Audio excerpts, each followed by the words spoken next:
Bonjour à tous, bienvenue sur ce podcast littéraire.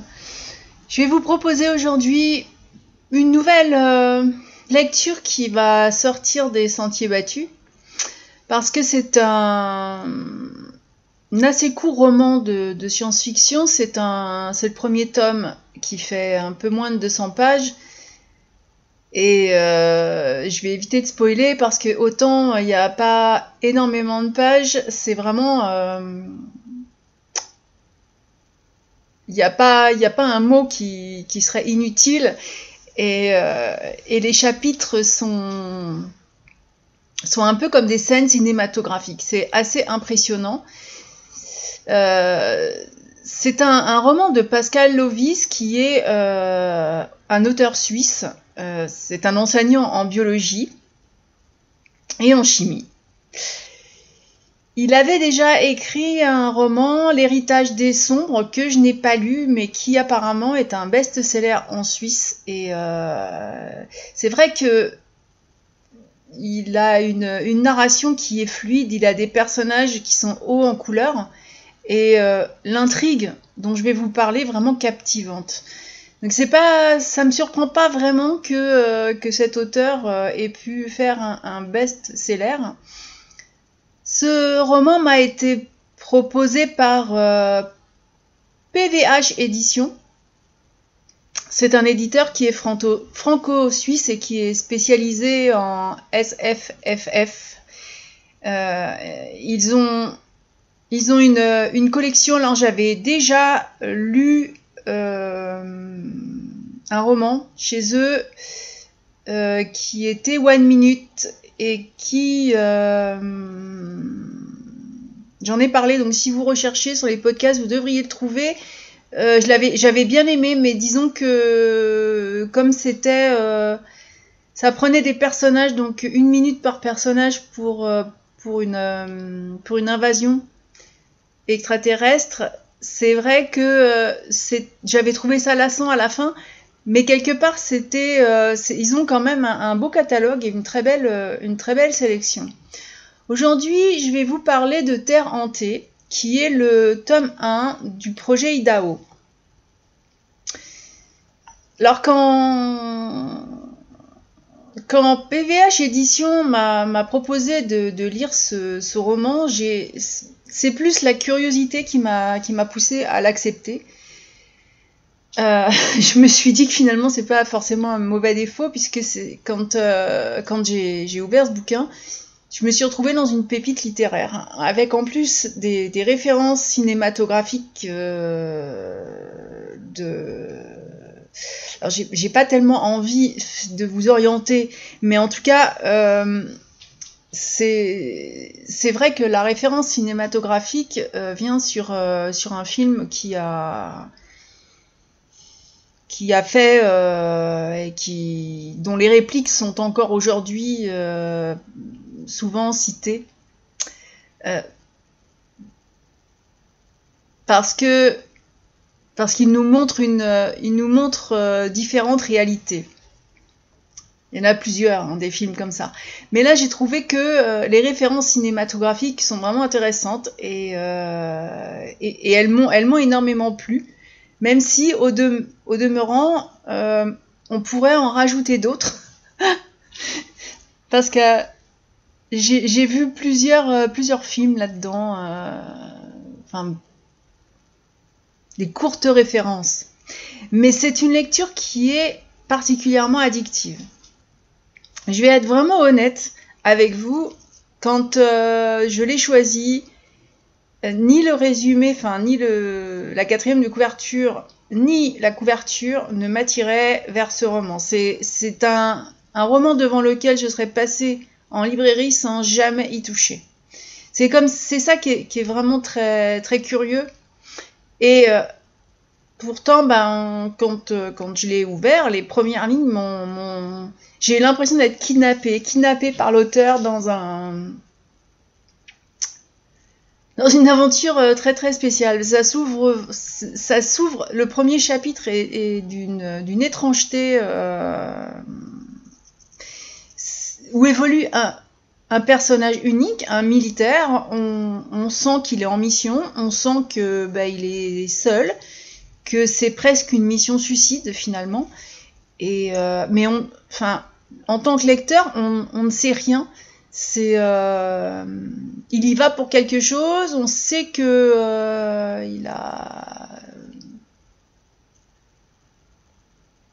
on lui a fait on lui a mis entre les mains les possibilités de mener à bien sa mission, mais rien n'est certain. Il doit avoir une très très bonne raison de faire ça parce que le danger est énorme. On n'arrive pas vraiment à trop le situer. C'est prenant. Et quand je dis prenant, vraiment, il y a beaucoup d'inattendus là-dedans.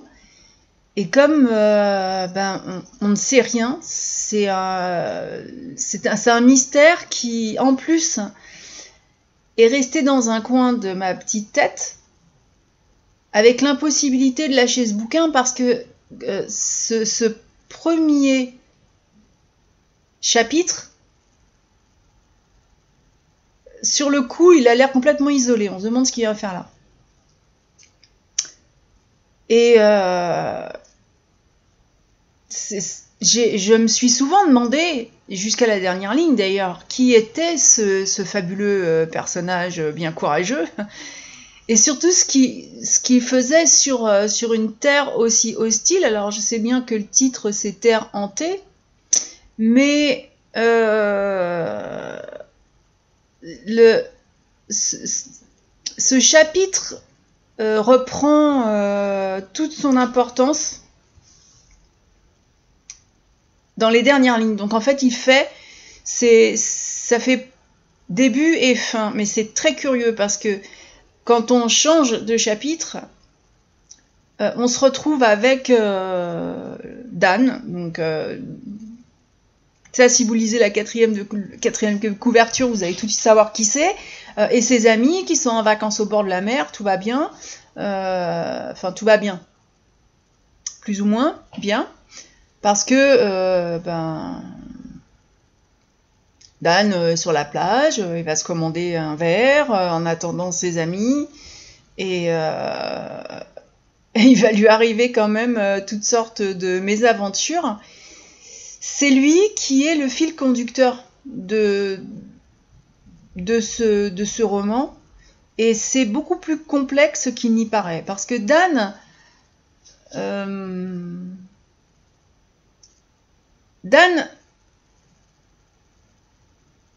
il a l'air d'un gars tout à fait normal comme ça,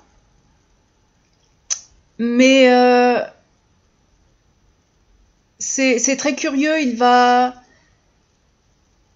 On a l'impression qu'il passe dans des mondes parallèles. Alors même lui d'ailleurs se demande si sa santé mentale est au top. Il vient comme s'il était dans différents mondes. C'est très curieux. On se demande bien ce qui lui arrive. En tout cas, vous allez finir par le découvrir, mais c'est là que ça prend. J'ai trouvé que l'écriture était vraiment bien menée, elle est fluide, et c'est un bel exercice de style. Quant au projet Idaho, puisque c'est le titre, moi je me disais que c'est vrai que je m'attendais pas du tout à ça. C'était un peu pour moi une conspiration localisée de trafic entre l'Idaho, puisque c'est au nord-ouest des États-Unis, et la Colombie-Britannique. C'est vrai que j'avais été influencée par le résumé de l'éditeur, qui parle du vol d'une mystérieuse cargaison, et du coup, cargaison de quoi? Et donc notre ami Dan, je crois qu'il se pose aussi beaucoup de questions. Et ces voyages, tout ce qu'il y a dans sa tête, entre ce qu'il voit, ce qu'il ne voit plus, ce qu'il est, ce qu'il n'est plus, on se demande si c'est dans sa tête ou si c'est réel. C'est quelque chose qui est très bien ficelé par l'auteur, très bien, ouais, très bien amené. Comme les chapitres d'ailleurs. Et les chapitres sont construits comme un film. Vous savez, on est sur une scène, après on va aller sur une autre scène, puis une autre scène, et au bout d'un moment, on va reconstituer, enfin évidemment les personnages commencent à se croiser, commencent à se mêler, et là c'est exactement ça. Et franchement, si vous avez envie d'oublier la météo Maussade, puisque j'enregistre aujourd'hui, jour de l'Ascension, et que chez moi il pleut et que je suis obligée de chauffer, vous pouvez offrir à vos neurones une activité vraiment très ludique. Le roman de Pascal Lovis, c'est un puzzle à reconstituer. Donc, moi je l'ai vu comme ça. Chaque chapitre, comme je vous ai parlé du premier chapitre, c'était une pièce, heure 7, une pièce de cette aventure. Et quand ça se met en place, je vous assure que vous allez être stupéfait par l'art de cet auteur. C'est vraiment une plume très fluide, avec un côté alchimie, qui brouille toutes les pistes. La seule chose qu'on peut faire en tant que lecteur, c'est suivre Dan. Dan, qui est... j'ai un peu l'impression, Dan, c'est le dindon de la farce. Mais il est tout aussi perdu que le lecteur, tout en restant un fil rouge, un fil conducteur. Ça reste un personnage qui a l'air d'être très demandé à droite et à gauche. Et je me suis souvent demandé ce qu'il avait de si particulier. Parce que pour l'instant, je ne lui ai pas trouvé quoi que ce soit de particulier. Enfin, je sais bien sûr quelle est son implication dans la trame et dans l'histoire, mais c'est vrai que je ne sais pas qui est Dan à l'origine, et je pense que même vous voudrez tout savoir sur ce personnage, et je ferai un pari là-dessus, parce que ce personnage, alors il est peut-être là pour effectivement détourner l'attention, brouiller toutes les pistes, parce qu'il est paumé, il pose beaucoup de questions. Donc quelque part, avec Dan, on a des informations. Mais est-ce qu'on lui donne à lui les bonnes informations ou pas? C'est aussi une autre question. Alors, cerise sur le gâteau, pour ceux qui vont se jeter sur le tome 1, le 2 est déjà disponible. Ça, j'aime bien, parce que c'est vrai que c'est... le roman fait effectivement ce boucle très très bien. Tout s'emboîte à merveille. Par contre, il reste encore beaucoup de questions sur la fin. Alors, c'est pas quelque chose où on vous laisse dans le flou, non. Le dernier chapitre boucle finalement la question du premier sans y répondre totalement. Et je suis certaine que dans le tome 2, il y a toutes les réponses. Enfin, toutes les réponses possibles, parce que c'est quelque chose de... C'est vraiment quelque chose de très particulier. Et je ne vais pas donner la référence cinématographique que l'auteur donne. Je vais parler de La Guerre des Étoiles. Parce que j'ai été comblée par ce petit roman, parce que c'est vrai que 200 pages, c'est pour moi un petit roman. Ça m'a rappelé justement ces fameux grands films de science-fiction que j'allais voir sur grand écran dans mon enfance, à une époque où il n'y avait pas encore les magnétoscopes, tout ça, donc voilà. Et j'étais allée voir La Guerre des Étoiles à sa sortie. Il y a une scène dans ce bouquin qui m'a fait penser à Han Solo. Et si vous le lisez, je suis sûre que vous allez vous poser la question, où est-ce qu'elle a vu ça? Parce que bien sûr, c'est mon imaginaire à moi, et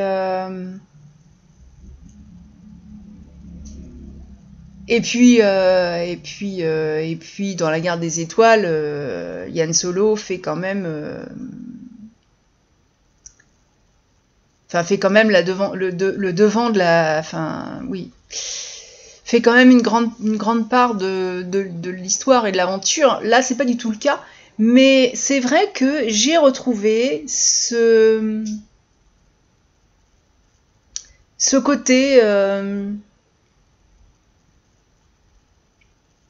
aventurier, ce côté détournement, ce côté les petits dessous de cachés dans la cale pour faire de la contrebande. Et puis, quand on sait que George Lucas, à son époque, avait fait ça avec des cartons et du papier mâché, c'est, comme je l'ai dit, c'est un petit roman. On n'a pas le sentiment que ça fait faire des merveilles. En fait, si. C'est un vrai feu d'artifice. Voilà. Et j'ai trouvé que, justement, le vocabulaire, les scènes qui sont mises en place par les chapitres, ont un côté très visuel qui ont tout de suite lancé mon imagination et ça a fait de ma lecture un voyage assez fabuleux. Alors je veux pas dévoiler l'intrigue et c'est compliqué de... C'est une histoire qui est très riche en 200 pages, du coup c'est assez compliqué de vous en parler, mais moi je devine quand même un complot entre deux camps qui sont en désaccord sur le sort du fameux Dan. Dan, n'oubliez pas ce nom, et du projet. Le projet Idaho, je sais toujours pas ce que c'est, en réalité, mais apparemment, tout le monde n'est pas d'accord là-dessus. Mais la fin du premier opus, si j'ignore ce qui se trame exactement, je vous promets que j'ai hâte d'en savoir un peu plus. Déjà sur le but de la mission du premier chapitre, quand la boucle se referme sur ce personnage, elle se referme, oui, mais elle ouvre sur autre chose. Et franchement, je vous invite à découvrir son origine. C'est vraiment un roman que je recommande aux fans de science-fiction. Alors j'ai parlé exprès de La Guerre des Étoiles. Je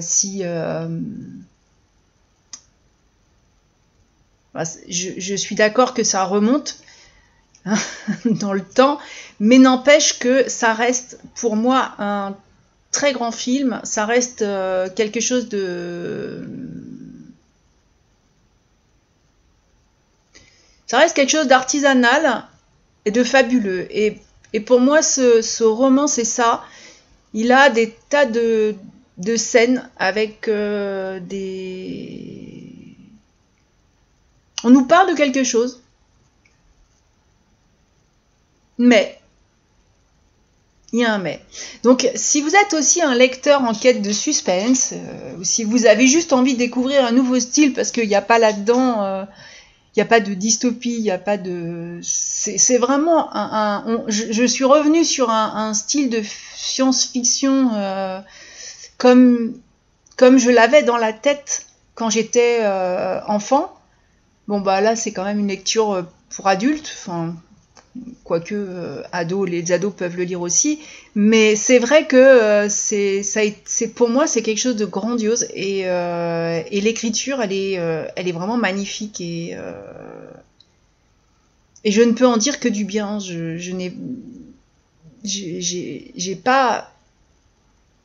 vraiment rien à donner de négatif sur ce roman, chose rare, ou même c'est un oubli, ou même...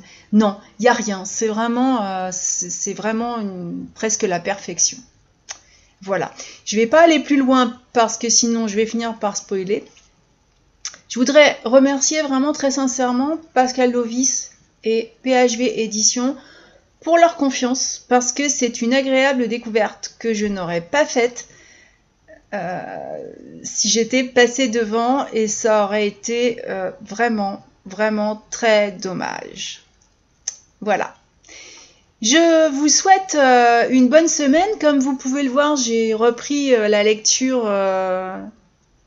Faut dire que la météo s'y prête bien. Hein. On n'a pas vraiment envie d'aller d'aller cueillir des bouquets de fleurs dans les prés ou d'aller bivouaquer